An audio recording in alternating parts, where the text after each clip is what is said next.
కాంగ్రెస్ ప్రభుత్వం రైతులకు వ్యతిరేకమని 5 నెలల్లోనే స్పష్టమైంది.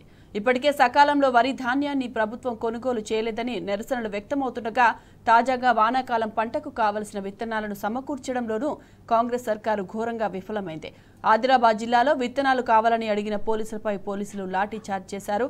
అన్నదాతలపై లాఠీ చార్జిని బీఆర్ఎస్ వర్కింగ్ ప్రెసిడెంట్ కేటీఆర్ తీవ్రంగా ఖండించారు. రైతన్నలపై దాడి చేసిన కాంగ్రెస్ ప్రభుత్వం వెంటనే క్షమాపణ చెప్పాలని డిమాండ్ చేశారు.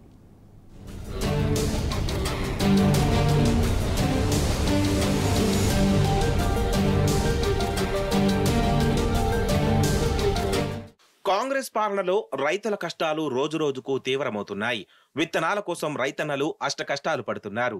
ఉదయం నుంచే ఫెర్టిలైజర్ షాపుల ముందు క్యూ లైన్లలో వేచి ఉంటున్నారు. అయినా విత్తనాలు దొరకపోవడంతో ప్రభుత్వ తీరుపై ఆగ్రహం వ్యక్తం చేస్తున్నారు. అధికారులు పట్టించుకోవడం లేదని వాపోతున్నారు.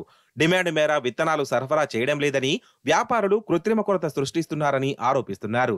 రాశి 2 పత్తి విత్తనాల కోసం రైతులు వారం రోజులుగా పడిగాపులు కాస్తున్నారు. మంగళవారం విత్తనాలు రావడంతో రైతులు విత్తన దుకాణాల వద్ద బారులు తీరారు. ఉదయం 7 గంటల నుంచి ఆదిలాబాద్లోని దుకాణాల ముందు క్యూ కట్టారు. రైతులు విత్తనాల కోసం అధిక సంఖ్యలో తరలి రావడంతో పోలీసులు పంపిణీ కేంద్రాలకు చేరుకొని విత్తనాల పంపిణీ పరిశీలిస్తున్నారు. పోలీస్ బందోబస్తు మధ్య వ్యాపారులు రైతులకు విత్తనాలు పంపిణీ చేశారు. ఒక్కో రైతులకు 2 ప్యాకెట్లు మాత్రమే ఇస్తున్నారు. తమకు అవసరమైన విత్తనాలు సరఫరా చేయడం లేదని, కేవలం 2 బ్యాగులు మాత్రమే ఇస్తున్నారని రైతులు ఆగ్రహం వ్యక్తం చేస్తున్నారు. కాగా పెద్ద సంఖ్యలో రైతులు తరలి రావడంతో గందరగోళం ఏర్పడింది. దీంతో పోలీసులు రైతులకు మధ్య తోపులాట చోటు చేసుకుంది. అన్నదాతలపై పోలీసులు లాఠీచార్జ్ చేశారు.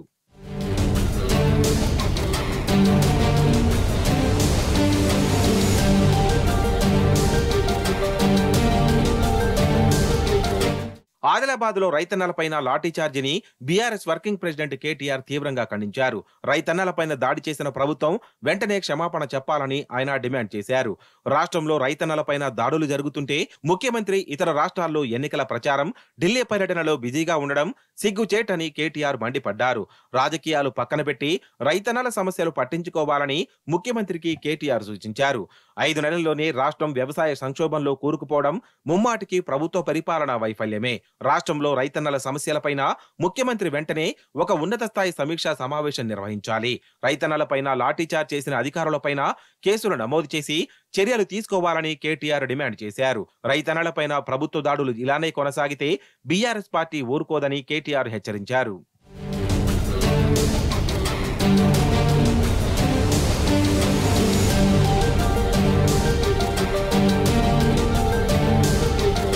కాంగ్రెస్ పాలనలో రైతుల బతుకులు ఆగమయ్యాయని మాజీ మంత్రి ఎమ్మెల్యే హరీష్ రావు మండిపడ్డారు. ఆదిలాబాద్ జిల్లా కేంద్రంలో పత్తి విత్తనాల కోసం బారులు తీరిన రైతులపై లాఠీలు జులిపించడం దారుణమన్నారు. సాగునీరు, కరెంటు మాత్రం కాదు, విత్తనాలు కూడా రైతులకు అందించలేని స్థితికి కాంగ్రెస్ ప్రభుత్వం చేరుకున్నదని చెప్పారు. రైతన్నలపైన లాఠీలు జులిపించినందుకు కాంగ్రెస్ ప్రభుత్వం వెంటనే క్షమాపణ చెప్పాలని డిమాండ్ చేశారు. రైతులకు ఎలాంటి ఇబ్బందులు లేకుండా విత్తనాలను పంపిణీ చేసే విధంగా ప్రభుత్వం వెంటనే చర్యలు చేపట్టాలన్నారు హరీష్ రావు.